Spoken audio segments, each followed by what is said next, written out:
you are doing today? Welcome back to Mama's Kitchen. Today I'm going to show you a special recipe of how I make my beef jollof rice.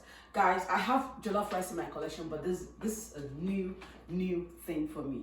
I want to just upgrade on my jollof rice recipe and show you how I make this special fried meat jollof rice. So if you're ready to see how I do this, please come into this kitchen and let's make it happen. Come in, guys, let's go. So guys, this is how I prepare my meat. This is how I parboil the meat. I get some onions and some habanero pepper, blend them properly, and I add this to my meat. I always like to do this to give the meat some kind of flavor and to make it just taste very nice. So I do this with chicken or beef or goat meat. It doesn't really matter. And now I'm going to start adding my seasonings. That's my time. I'm going to add some salt. This is just to season the meat, guys. Adding some curry powder. I'm going to add some Knorr beef flavor. And I'm going to add some Knorr tomato powder. And I'm going to add some chicken flavor. And finally, I'm going to add some Maggi cubes. Not a lot. I like to season my meat very well. Not over season it, but season the meat very well. So I mix all this nice stuff together and I season the meat with it. And once I do this, I'm going to let the meat cook for at least 10 to 15 minutes. Not overcooked because I'm still going to fry it. So sometimes I just leave it for less than 10 minutes. It depends on the texture of the meat. If I'm using goat meat, of course, I'll let it cook longer. But for American beef, you don't have to cook it for too long. 10 minutes, max 15 minutes is enough for you to, cook and season your meat.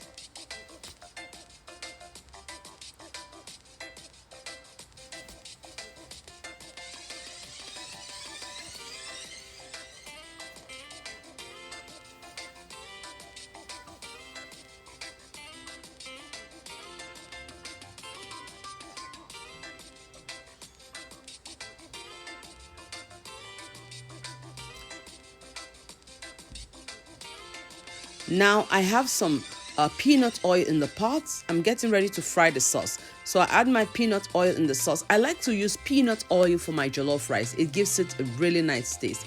And then I have my tomatoes, my bell pepper and habanero pepper. I had already blended this a few weeks ago and parboiled it with a little bit of oil, and I kept it in the fridge. So I'm going to use that today. That's what I always use for my jollof rice. I have to cook this pepper and fry it a little bit, put it away before I start making my jollof rice. So the first thing I do is, the next thing I do after this is to add the cooked pepper mixture into the onions. And as you can see, this onions here looks burnt. That's just for my jollof rice. I like the onions to really, get a little bit burnt so that's flavor will go into the stew. And then for my jollof rice, I use tin tomatoes sometimes. And if I have to use tin tomatoes, I only use Derica. I use Derica because Derica doesn't have this sour taste that most of the tin tomatoes have. So I always, try to use Derica. So after frying the pepper for a few minutes, I add my Derica, my can of Derica, mix everything, and then I allow it to, keep frying. You really want to fry this, not to burn it, but fry to bring out the flavor of the onions and everything. You really have to fry it. So after mixing it up like this, I just let it fry. I cover the pot and I let it fry.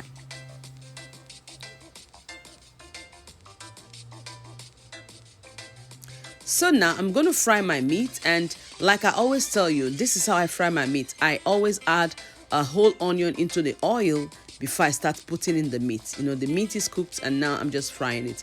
And I always add onions to my meat when I'm frying meat because it gives it extra flavor. Guys, you need to try this to understand what I mean. It gives it this extra flavor and also helps the meat, gives the meat this golden, this nice, attractive golden color. And that's just why I do it. Sometimes I add a lobe of garlic if I want, but today I'm just using onions with my meat. So, this has been frying and it's really, really dry here. It's really, really dry. and I still wanted it to fry for a few more minutes. So you check it, make sure you don't leave the sauce because it can burn. So keep checking it and make sure it's not burned. The heat should be on low or medium, not too high. So you keep cooking this for a while until you get that really, really, you know, dry and nice texture of stew that you want for your jollof rice base. So after the stew has been fried, the next thing is to pour your meat stock. So here I poured all the meat stock in it. It depends on the quantity of rice you're going to be cooking. Here I'm cooking only 4 cups of rice, so I'm going to use all the meat stock that I already have. So I pour in the beef meat stock and you turn it for a while and you just cover it up and let it also cook on its own. Guys, make sure you follow this step like I'm showing you here, because this will give your jollof rice a special taste. So, make sure you fry it just the way I'm doing. Taste for salt. If you need more salt, don't add any salt at this time. Just cover it up and let it cook for a little while, and then you bring out, here I'm bringing out the meat. Can you see that golden color? This is what I like. This is why I always add onions into my meat when I'm frying them.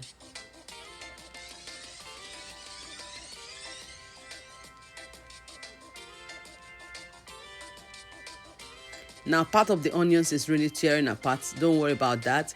I'm going to take it off once I'm done with this. So you take out your meat and you keep them aside. With my meat, I always, try to, do something special with it. I'm going to show you what I do, how I give this meat extra seasoning, extra taste.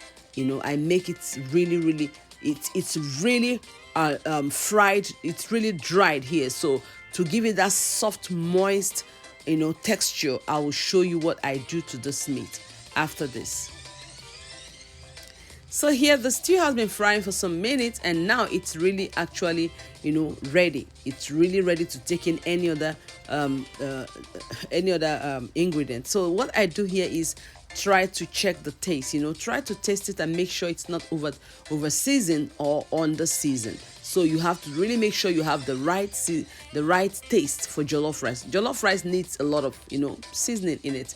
So here now I have the same type of seasonings that I had for the meat. I'm pouring some of them in here. Remember, it's just the beef flavor, chicken flavor, tomato flavor. I have some thyme and I have salt and some Maggi cube in here. I did this because I realized that I still needed some taste in the sauce.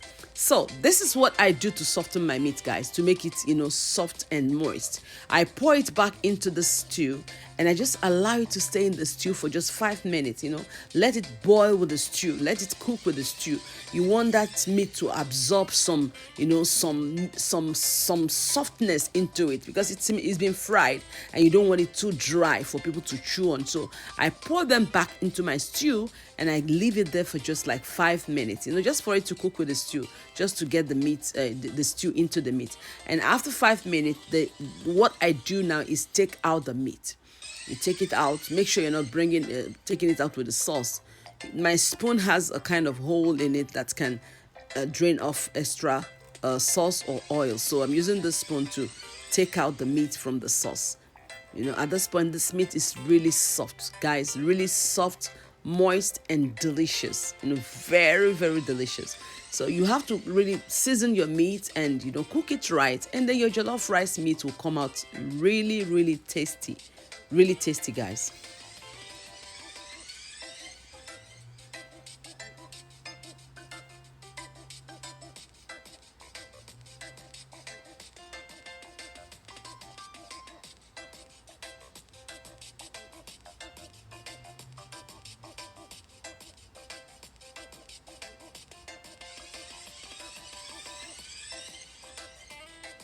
So you can see that meat. Just look at this delicious looking tinko-like meat. When I say tinko, people from Lagos will understand what I mean. So this meat is really, really, really, really, really looking delicious, guys, and it tastes really delicious. So what I do next is wash my rice. Always wash your rice. You have to wash it very well to take out the extra starch.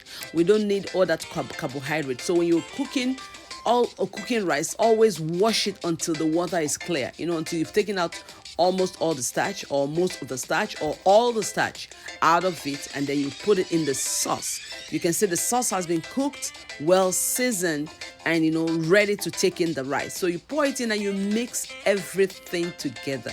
Guys, at this point you can just imagine the aroma in this kitchen. Just mix everything, and you add a little bit of water. Don't add too much water. I don't like my jollof rice to stick together, so I always like it in grains, so I don't really add too much water. You taste for salt, and if you still need some salt or some seasoning, you can add it. If not, close your pot and turn your stove down and let this baby cook for at least 10 minutes. Just 10 minutes, guys. And after that, you chop some onions up. This is optional, guys, but this really gives my jollof rice a special taste. So you chop up some onions and just put it over the rice. You don't need to do anything. No more water is going in. All the water is dry. So put your onions. At this point, you also can, sometimes if I like to put bay leaf, I add it to the sauce. But like I told you, I did this without bay leaf. So you just put your onions, you're going to cover this pot with some foil paper. Cover the pot with some foil paper and then just put the lid over it. This is just to give your rice time to really, kind of cook. Cook inside the steam. It's like you're steaming this rice at this point. The heat is really low. There's not much heat on the stove. It's really, really low. You turn it low, very low, and then you put that foil paper over it and just let it cook for another 5 minutes.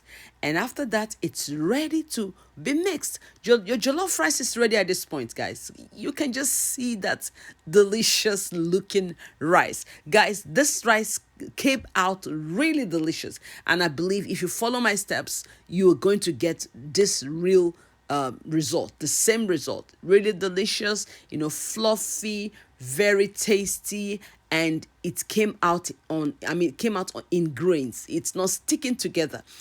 After turning it like this, mixing everything up, what I normally do is just cover it, turn off the stove completely, and let it just suck in that heat, just get in that steam. Still cover it with that foil paper, let it just steam up. You can see the rice, guys, really looking delicious. This is how I make my special jollof rice, guys. I cannot overemphasize on the taste of this rice. This really came out nice, not mushy, but it came out in grains and looking really nice. Thank you so much for watching me today, guys. I truly appreciate you. This is Mama's Kitchen. Until next time, it's ciao, ciao, ciao. Bon appetit. See you later.